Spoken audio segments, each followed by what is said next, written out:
Assalamualaikum warahmatullahi wabarakatuh.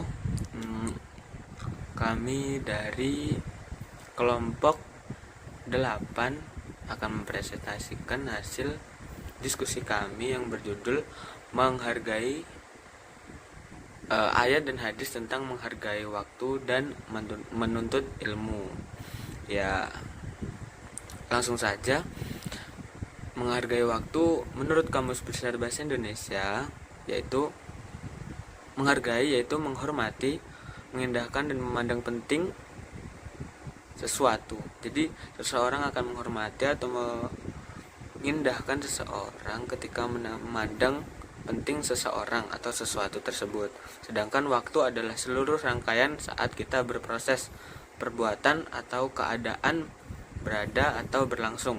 Tidak seorang pun tahu apa yang akan terjadi pada waktu yang akan datang. Dalam Al-Quran disebutkan dalam surat Al-Asr yang ayatnya sebagai berikut. Bismillahirrahmanirrahim. Wal 'ashr innal insana lafi khusrin illal ladzina amanu wa 'amilus sholihati wa tawassaw bil haqqi wa tawassaw bis sabr. Shadaqallahul azim. Jadi menurut surat Al-Asr yaitu manusia dan keturunannya itu pasti merugi dalam amal perbuatan mereka, kecuali orang-orang yang meyakini keberadaan Allah dan keesaannya secara benar. Mereka meyakini bahwa kitab-kitab Allah diturunkan kepada para rasul yang mulia. Kemudian mereka melaksanakan amal saleh yang diridhai oleh Allah Subhanahu wa taala. Contoh-contoh penerapan surat Al-Asr dalam kehidupan sehari-hari yaitu pandai dalam memanfaatkan waktu, tidak bermalas-malasan, memiliki semangat keilmuan yang dalam menuntut ilmu, rela mengeluarkan biaya dalam mencapai suatu ilmu, dan lebih mengutamakan penguasaan ilmu daripada harta dan kekayaan. Nah, selanjutnya akan dilanjutkan oleh Mbak Puspa. Meneruskan pembahasan dari teman saya sebelumnya, pembahasan yang kedua yaitu tentang menuntut ilmu. Ilmu dalam bahasa Arab berasal dari kata kerja alima ya'lamu ilman, yang bermakna adalah pengetahuan atas sesuatu dengan yakin dan cahaya dari Allah yang diberikan kepada hati hambanya yang dicintainya. Secara bahasa, al-ilmu adalah lawan dari al-jahal, yaitu kebodohan. Ilmu ini adalah mengetahui sesuatu sesuai dengan keadaan yang sebenarnya dengan pengetahuan pasti. Secara istilah, dijelaskan oleh sebagian ulama bahwa ilmu adalah makrifah atau pengetahuan, yang sebagai lawannya adalah al-jahal atau ketidaktahuan. Menuntut ilmu merupakan kewajiban bagi seorang muslim. Menuntut ilmu ini prosesnya berlangsung dan berkesinambungan dalam perubahan kehidupan manusia. Kedudukan ilmu sangat penting dalam ajaran Islam. Hal ini terlihat dari banyaknya ayat Al-Quran yang memandang orang berilmu dalam posisi yang tinggi dan mulia. Di samping itu juga terdapat dalam hadis-hadis Nabi yang banyak memberikan dorongan bagi umatnya untuk terus menuntut ilmu. Urgensi pentingnya menuntut ilmu ini salah satunya adalah terdapat dalam wahyu pertama kali yang diturunkan kepada Nabi Muhammad, yaitu dalam Quran surat Al-Alaq ayat 1-5. A'udzubillahi minasyaitonirrajim. Bismillahirrahmanirrahim. Iqra' bismi rabbikal ladzi khalaq. Khalaqal insana min 'alaq. Iqra' wa rabbukal akram. Alladzi 'allama bil qalam. 'Allamal insana ma lam ya'lam. Yang artinya, bacalah dengan menyebut nama Tuhanmu yang menciptakan. Dia telah menciptakan manusia dari segumpal darah. Bacalah, dan Tuhanmu lah yang paling pemurah, yang mengajar manusia dengan perantara kalam. Dia mengajarkan manusia dengan apa yang tidak diketahuinya. Ayat Al-Alaq tersebut merupakan sumber motivasi bagi umat Islam untuk tidak pernah berhenti menuntut ilmu dan untuk terus membaca, sehingga posisi yang tinggi di hadapan Allah akan tetap terjaga. Yang berarti juga rasa takut kepada Allah akan menjiwai seluruh aktivitas kehidupan manusia untuk selalu melakukan amal soleh.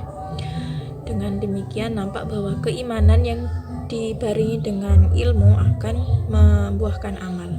Sekian dari saya, pembahasan selanjutnya akan diteruskan oleh teman saya.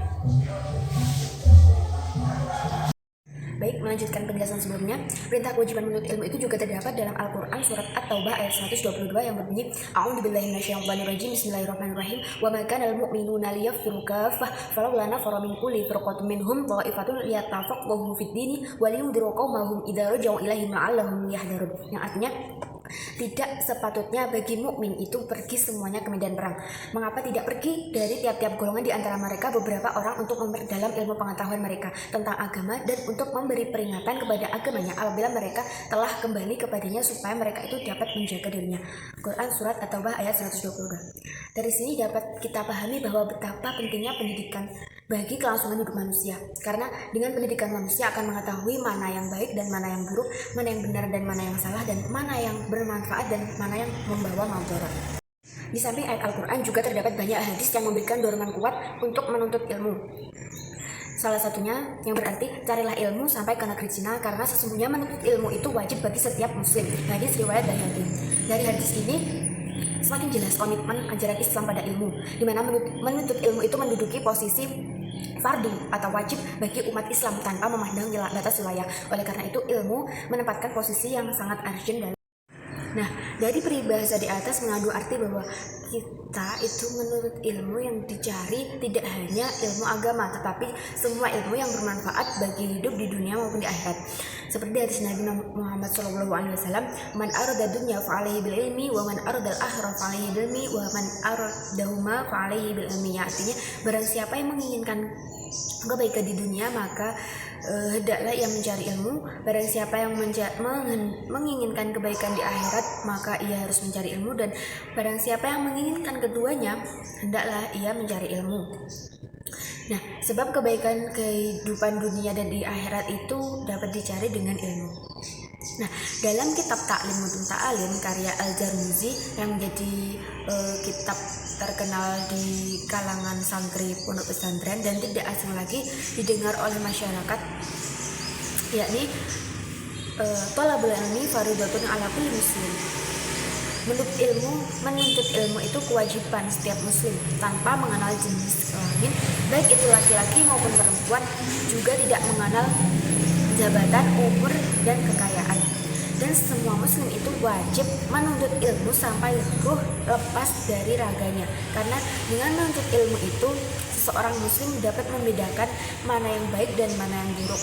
Ilmu itu juga merupakan suatu alat untuk mendekatkan diri kita kepada Allah SWT.